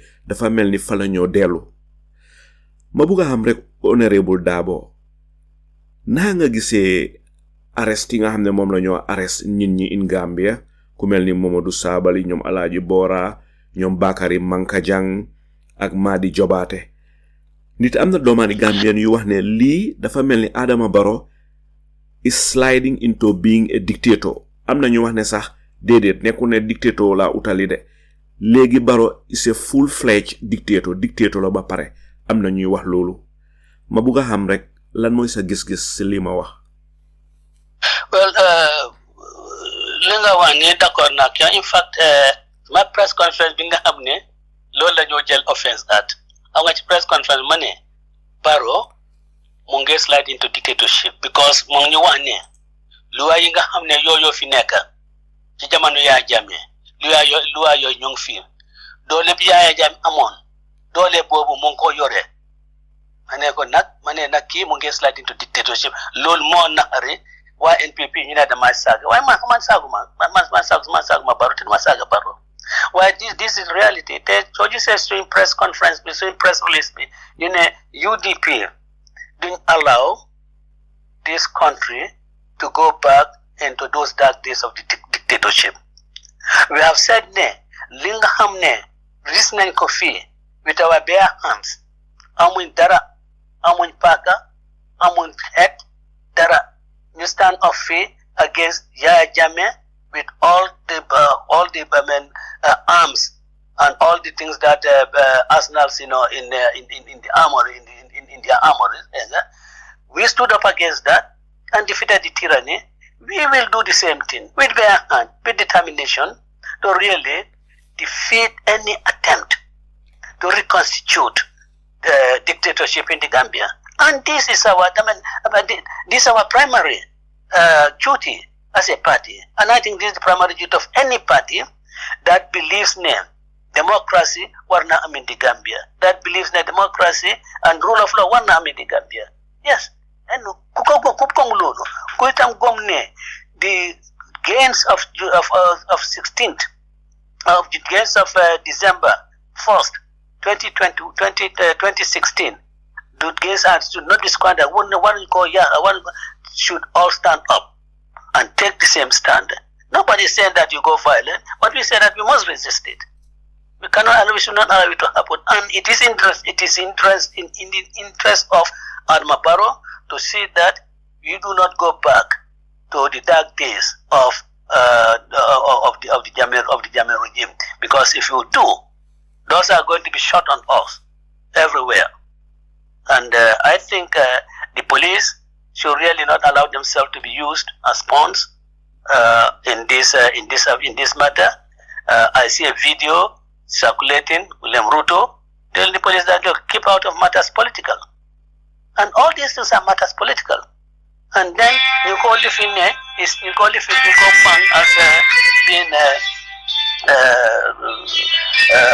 offenses against the criminal law. Man indicating the arrest of Sabali made that posting days before the shooting. Luther they didn't arrest him, and they saw it. So it was really geared towards causing any instability in the country. Why did not arrest him? And I say that ko xamne yow ci bir Gambia nga nek nga def la dara lo xamne andut ak loi police yi am nañ authority pour arrest la why nak arrest must be legitimate. It should not be politically motivated arrest.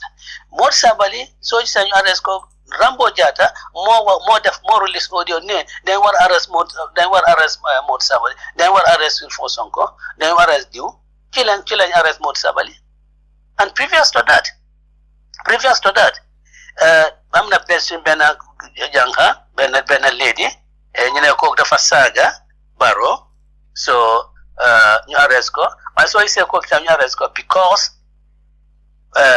working there were Bakso more recently released an audio ne xanaa government amatu ci Gambia ba dama rolu moo toog ñi def ne xanaa ñoom sax ñu ngi regret lu tax ñu elect ko jigéen ñoo dañ ko war a elect ci lañ dem arrest ko so yow police yi you are not doing your arrest except due to on the prompting of some party militants, who are in alliance with Barrow. It's not the right way to do things. It's certainly not the right way to do things.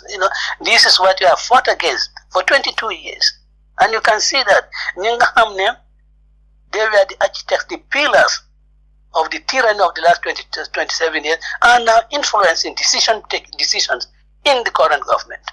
So it's sad. The family that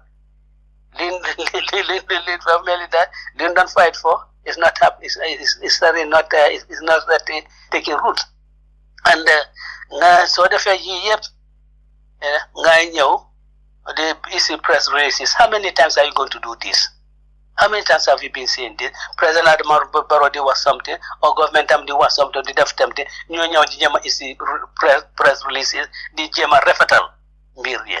Te yim wax nono. Parce pansal fene yep they are all recorded in video. You call it in the local languages which we all understand. So linyo wax bobo all these press statement.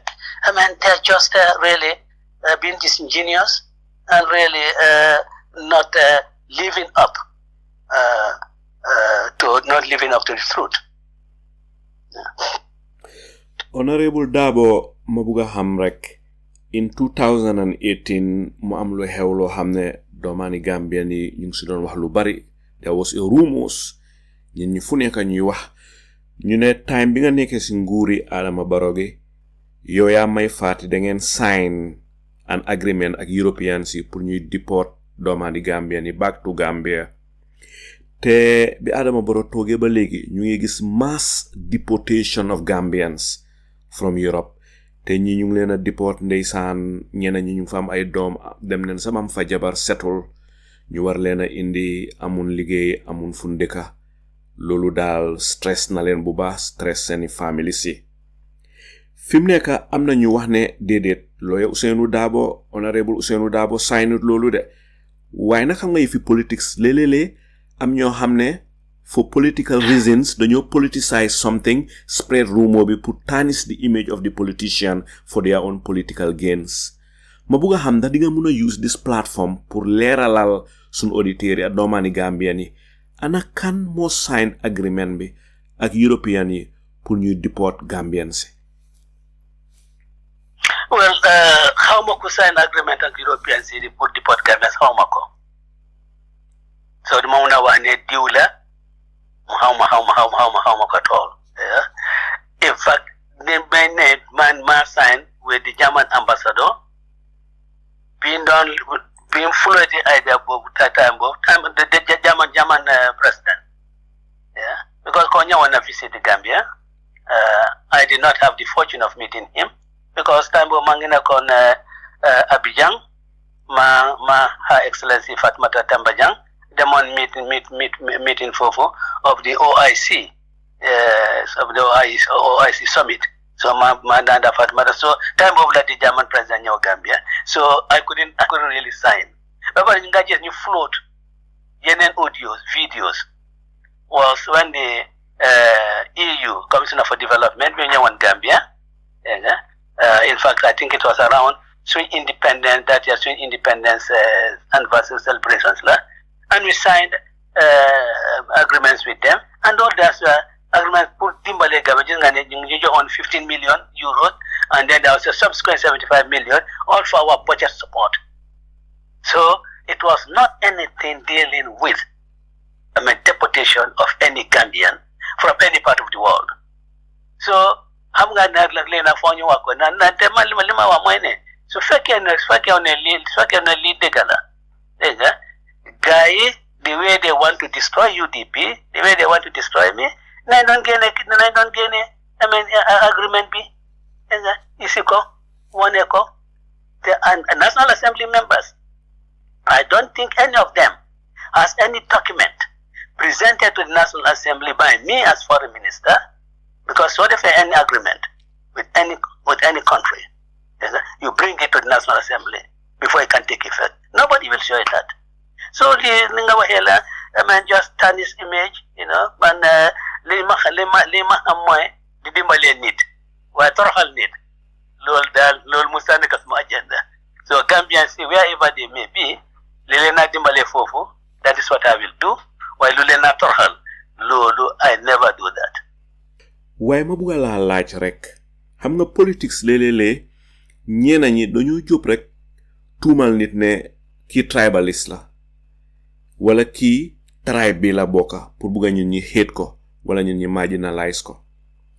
Am na ñu dee wax ne UDP is a Mandinka party waaye boo cegee UDP olof yang si aku yang si ku lim juum xeet yi nekk Gambia yëpp ñu ngi biir UDP ba pare yow yàlla def na yàgga nga Banjul sa doom yi fa leen juddoo foofu nga jëlee jabar ba nga xam ne dégg neen sax ne Père Njie ndem si yàlla Père Njie yal na ko yàlla xare aljana moom moo la yar ndax di nga mën a use plateforme bi Honorable Darboe pour leeral ko bam leer nañ pour mu dugg si boppin bépp doomaani Gambian.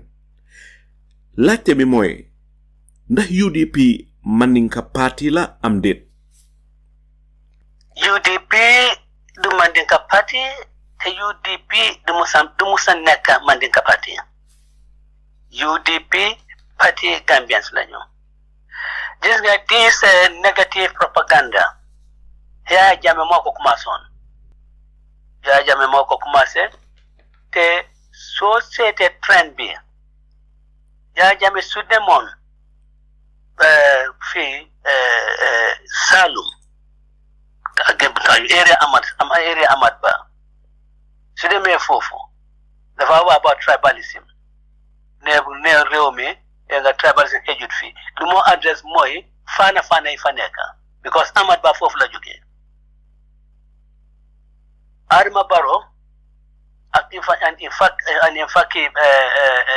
Yaya Jammeh suñu demaan Jimara pour jama hit Mama Kande, they come out with this tribalism. And when they go to Jara, Iras, and those places, they say it. Why not UDP, the Mandinka Party, the UDP, the Musanaka Mandinka Party, man, suma interactions here in the greater part of my life. Is Banjul. Banjul, I know more of Banjul. How much for my game? Lima jaflanta wa Banjuli. Jaflanto manono. In fact, manane lima jaflante yanet eti. Jaflanto manono ak lima hemdi ak sose. I xarit good friends, you know, ci Wolof yi, ci Pël yi, ci Christians yi. Suma papa ñaari jabaram yi Pël lañu. So I don't know how man nakala muna neke tribalist. And I might work against suma half brothers and half sisters. It's unimaginable. Why not linga wali politics la? So the dembo by force wanako. Mune li politics la. To do dega sanga wako.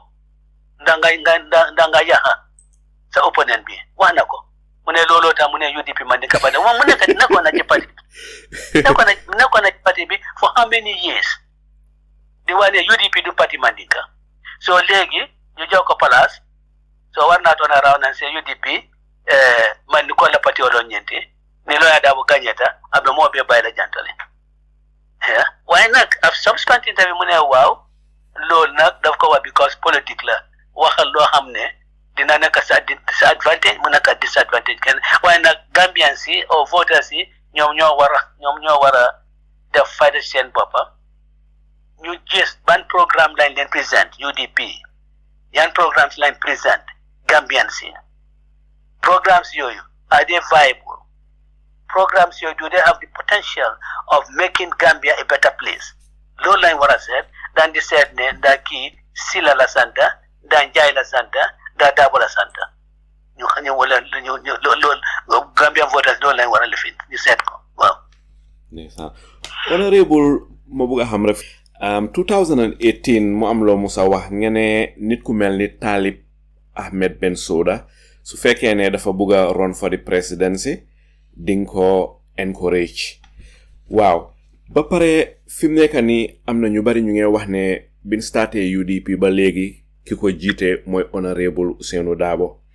Am na tamit ñuy wax ne Honorable Ousainou baax na mu dal di jël kenn ci ndaw yi nga xam ne ñoo nekk ci ronam dal di leen groom pour éléga ci biir ñooñu mëna jité parti bi ndikté fi nekka amna ñu wax né Honorable Darboe mu ngi mak baxna mu jël kenn ku jité parti bi rather than ben nit jité ko amna sañu wax bax né li c'est Gambian habit bo xamné political party ci ñi ko dé jité kenn nit la rek ko xamné ki ka start party ba muy jité parti bi all the way waaw dé rek moko fé génné waye flem nga dunda dal dafa bëgga jité ma bëgga xam rek ñi nga xamne ñu ngi wax li ne it's time for a new leadership in UDP yow lan moy sa tontu jëmale ko ci ñi.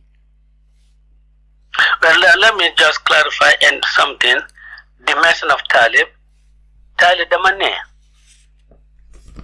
the wama Talib rek dama ne there are a lot of young talents in a party. Mane Talib is a presidential candidate. Rohilo is a presidential candidate. Malimlen, in fact, in the diaspora, in our membership, all of them are presidential material. UDP does not, lack good people who can lead the party. And then, why not? There's not unity. Monday Matana Defma as leader of the party. And when you can the party membership, they can always take the leadership of the party from me. I'm gonna all the time. I became party leader in 2016. When you have the politics before man, nobody mentions them. Why UDP? UDP. Nobody mentions about other parties. Why UDP? Why? Then you call members of the UDP. mangi dega buya good one opposition well, I would say maybe there one big wig in URR, say regional chairman. Yeah, he was UDP. Mune NPP regional chairman was man. More again, what is their business about it? Other parties. What is their business about our party? And why are they not talking about the other parties? Leaders of the other parties. Why UDP? Lord Bugana Koham. Why Limaham Moine? I said it in an interview. Man, the leadership of the party, Sumako Bayut, Party B, Demabai. So it's as clear as that. We have a lot of young talents in the party. We have just link away. We have the Yankuba Darboes. We have the Roy Malik Rose. We have the Talib Bensoudas. We have the Pata Sedikans. We have the Talib Ahmed Bensouda. We have all these Sane, the two Sanes, all competent people within the party. Yankuba Jaite, all of them presidential materials. And of course, when the party meets and feels that Ousainou Darboe should go, Ousainou Darboe will go. I'm not telling anybody that I'm not going, and nor will I tell anybody that I'm going tomorrow. What has bonded us together, that is what we want to cement now. Make sure that whatever happens, the UDP is UDP. Why not ñuy wax loolu la ñaan naa leen buñ xool UDP rek nañ seet yeneen parties ñu wàcc ñooñu itam nag te statements yi nga wax ni lii if it comes from our party, from membership of our party, certainly dinañ dégg parce que xel mooy dégg. If the party within the party ñu ko dégg certainly dinañ toog ne déet ñi la nga xam ne ñoo la jotaranga bi door nañ di wax so war naa seet sama boppa ma seet li may def waaye yow nga bokk ci beneen parti ngay wax ne na Mr. Darboe génn ndax ñu am younger one. Who are you to tell us that? It's not their business. Nañ look after their parties, make their parties function if they can make them function. You know, swing them in election, they don't get more than 1,000 votes. I mean, you change the leadership of the United Democratic Party. We will not do it. We will not do it at their behest. We will do it at the convenience of the membership of the United Democratic Party and nothing more. Honorable Darboe, am na ñuy wax ne last mayoral election si nga xam ne moo xew Gambia ba tax Brikama Area Council UDP dal di fa gagné, KMC UDP dal di gagné, Banjul UDP dal di gagné. Manam Rohi Malik Lo, Talib Bensouda ak Yankuba Darboe ñëpp UDP ñu dal di gagné. Te election si nekkoon na election soo xam ne Adama Barrow dégg ne xaalis bu bari la si tuur. Am na ñu wax ne mayoral election si mooy woon di proxy elections. Ku win mayoral election si rek mooy win election si 2026. Ba tax na bi Adama Barrow luusee election yi wala bi NPP luusee election si in Brikama, KMC ak Banjul, loolu dafa gën a tax Barrow gën a tiit. Am na ñu wax loolu. Am na ñu wax ne loolu mooy li waral fi mu nekk mbépp ko xam ne kii could be the next future UDP leader rek Barrow pare na pour dama sa laafi dama sa mbagay ba tax loolu waral Barrow dal di dekkilaat Yankuba Darboe kéesam gi pour yóbbuwaat ko court ba pare gis neen tamit ñu ngi yóbbu court ñu bari wala di arrest ñu bari ñoo xam ne si UDP leen bokka wala di ay UDP sympathizers. Ma bëgg a xam rek ñi wax li lan mooy sa tontu jëmale ko si ñoom. Well, loolu inference boobu is justified. Képp ko am nga xel da nga xam ne lii is not a clean constitution. Yankuba in February, I think it's February 2021. Chilla gave a statement, ne, Barrow is a dictator. Of course, but we are all saying Barrow is a dictator. But nobody's been arrested for that. Nobody's been arrested for that. And we are saying that we cannot be allowed to go back into dictatorship. We are saying it. Everybody is saying that daily. We are crying corruption. And then they were about the judiciary. Judiciary, Yobunanko, when a lawyer misbehaves, in whatever capacity, Yobunanko to the General Legal Counsel, the disciplinary committee. The disciplinary committee dealt with him and found him wanting in those statements against the judiciary. You impose the penalty that is commensurate to his offense. And that's the end of it. That Nucha filed that charge in February, in March. The statement was in March, in February 2001. In February 2021. You filed the charges against Yankuba Darboe in March 2021. March 2021, you didn't take any action. From March 2021, you didn't take any action until after Yankuba Darboe knew, with this massive, humiliating defeat of the NPP candidate, you resuscitate case B. What do you expect us to say? There is no good faith in the prosecution of this case. If you had good faith in the prosecution of this case, it would have been prosecuted much earlier. And again, on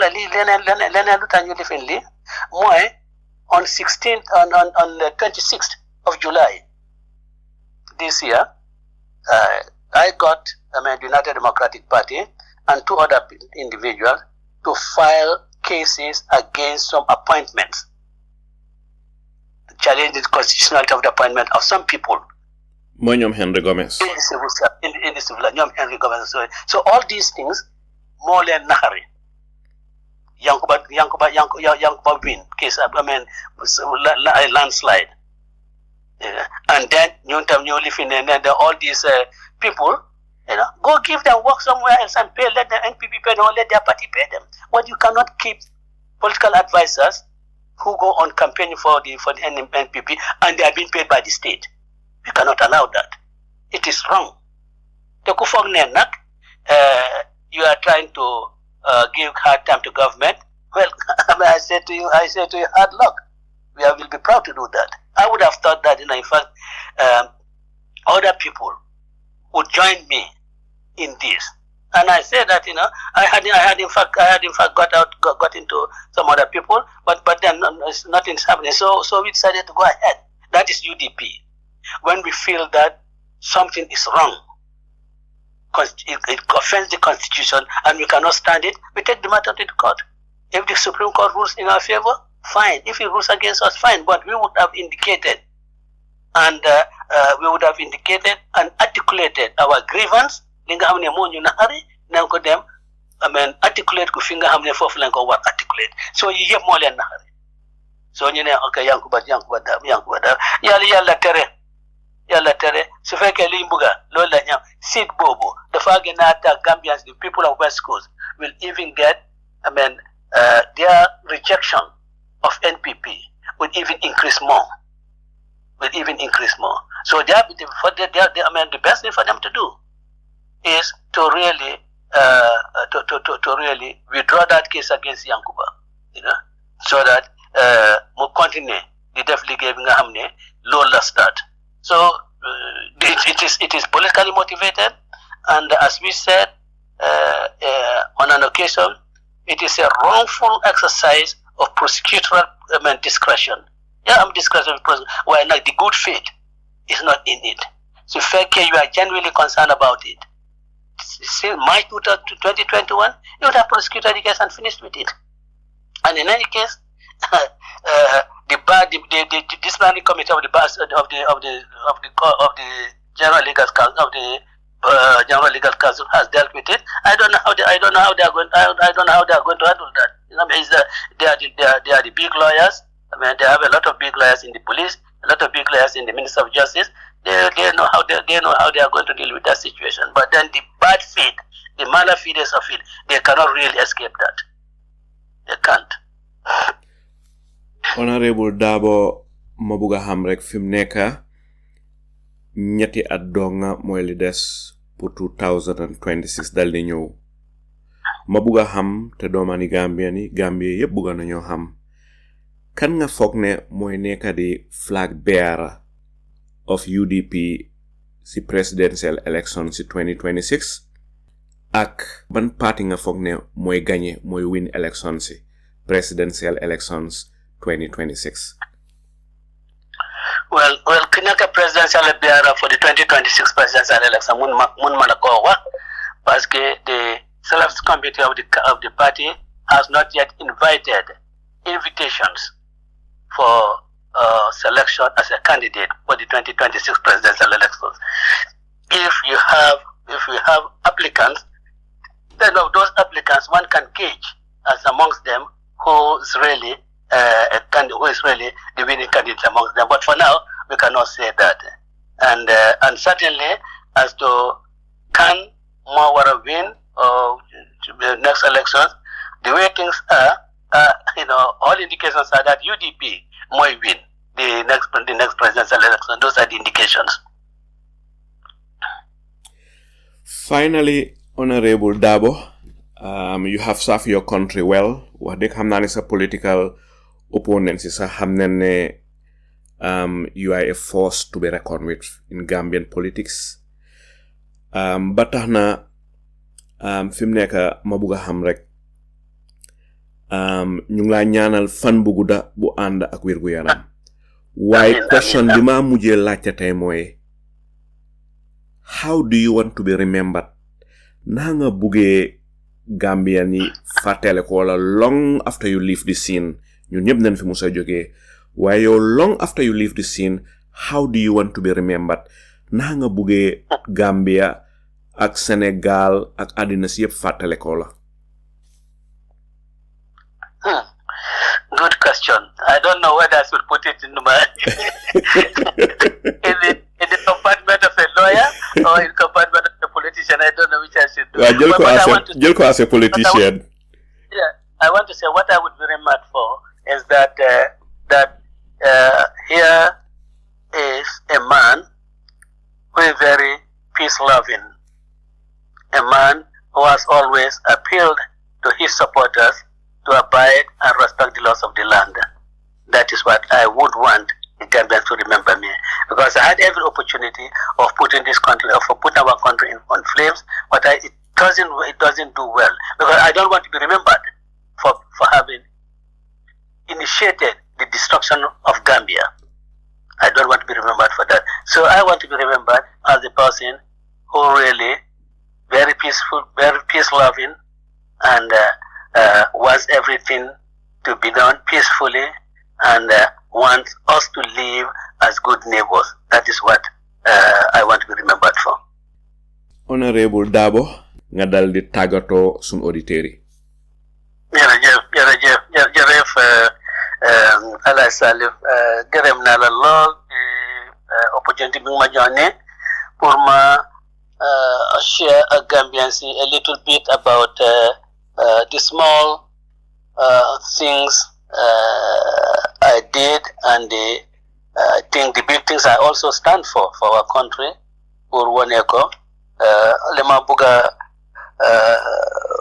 tàggoo nit yi mooy ne nañ xam ne Gambia ñu ñëpp a ko bokk.